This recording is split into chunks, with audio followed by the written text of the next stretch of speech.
حقوق ہیں۔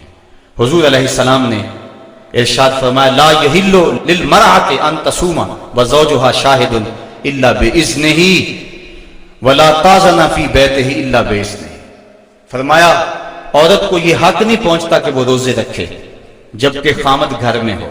نفلی روزہ رکھنا اگر عورت کو ہو تو وہ خامد سے پوچھ کے رکھے گی، خامد کی اجازت اور اذن کے بغیر عورت روزہ بھی نہیں رکھ سکتی، چونکہ خامد کی رضا کا حاصل کرنا عورت کے لیے بہتر نفلی عبادت ہے۔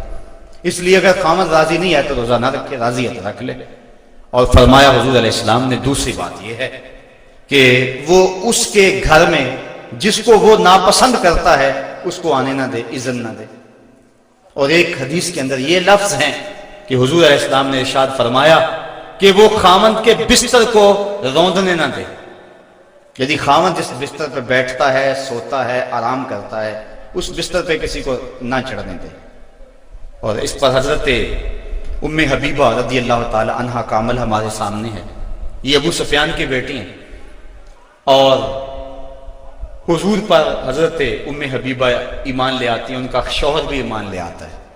جب ہجرت حبشہ ہوئی تو یہ دونوں میاں بیوی حبشہ کی طرف ہجرت کر گئے، کچھ عرصہ وہاں گزرا۔ ایک دن حضرت ام حبیبہ سوئیں تو خواب دیکھا ہے کہ میرے خامد کا چہرہ بدل گیا ہے، تو سخت پریشان ہوئی۔ صبح اٹھی تو پتہ چلا کہ خامد عیسائی ہو گیا، کسی عیسائی کے پاس بیٹھنا اٹھنا تھا تو اس نے اپنا دین بدل لیا۔ تو حضرت ام حبیبہ رضی اللہ تعالیٰ عنہ الگ ہو گئی۔ کچھ عرصے کے بعد خامد بھی فوت ہو گیا۔ اب وہاں پردیس میں سارے جہان کو چھوڑ کر وہاں گھر بس آیا تھا تو وہاں وہ تنہا ہو گئی، تو سخت پریشان تھی۔ آقا کریم علیہ السلام نے حبشہ کے حکمران نجاشی کے ذریعے حضرت ام حبیبہ رضی اللہ تعالی عنہا کو پیغام نکاح بھیجا۔ نجاشی نے ایک لونڈی بھیجی کہ جا کے ام حبیبہ کو کہو کہ اللہ کے نبی تم سے نکاح کرنا چاہتے ہیں۔ اب حضرت ام حبیبہ کی زبانی اگلی کہانی سننے، کہتی ہے میں گھر میں بیٹھی ہوئی تھی کہ باہر دروازے پہ دستک ہوئی۔ میں نے دروازہ کھولا تو ایک خاتون کھڑی تھی، میں نے اس کو بٹھایا تو وہ کہنے لگی میں نجاشی کی سمت سے آئی ہوں، اللہ کے محبوب صلی اللہ علیہ وسلم نے تجھے نکاح کا پیغام بھیجا ہے۔ کہتی ہیں ایک لمحے کے لیے تو میں حیران ہوئی اور پھر میری خوشی کی انتہا نہ رہی، اور گھر کے اندر جو کچھ موجود تھا اس وقت میرے پاس، میں نے سب کچھ بطور انعام اس لونڈی کو دے دیا۔ میں نے کہا میرے مقدر کے حضور کے نکاح میں آؤں۔ پھر اللہ کے محبوب علیہ السلام نے ان سے نکاح کر لیا، وہ مدینہ تشریف لے آئے۔ ابو سفیان ان کو ملنے کے لیے مدینہ پہنچے، حضور علیہ السلام کی چارپائی بچھی ہوئی تھی، تو یہ جا کے بیٹھنے لگے تو انہوں نے بستر لپیٹ لیا۔ تو ابو سفیان کہنے لگا رملہ تمہیں کیا ہو گیا؟ یہ بستر میرے قابل نہیں سمجھتی ہو یا مجھے بستر کے قابل نہیں سمجھتی ہو؟ تو حضرت ام حبیبہ کہنے لگی کہ یہ بستر اللہ کے رسول کا ہے اور میں نہیں پسند کرتی کہ اس کے اوپر کوئی مشرک بیٹھے۔ تو کہنے لگا ابو سفیان کہ تم بڑا بدل گئی ہو۔ پھر اللہ تعالیٰ نے ان کو بھی اسلام کی بہاریں عطا فرما دی۔ تو یہ حق ہے خامند کا بیوی کے اوپر کہ خامند کے بستر کے اوپر کسی کو نہ بیٹھنے دے۔ اللہ کے محبوب علیہ السلام نے فرمایا ایما امرأۃ ماتت وزوجها عنها راض دخلت الجنہ، وہ عورت جو اس حال میں مری کہ اس کا خامند اس پہ راضی تھا، فرمایا وہ عورت سیدھی جنت میں جائے گی۔ اور ایک روایت میں ایسا ہے کہ 4 شخص ایسے ہیں کہ جن کو جنت میں جانے میں کوئی رکاوٹ نہیں ہوگی۔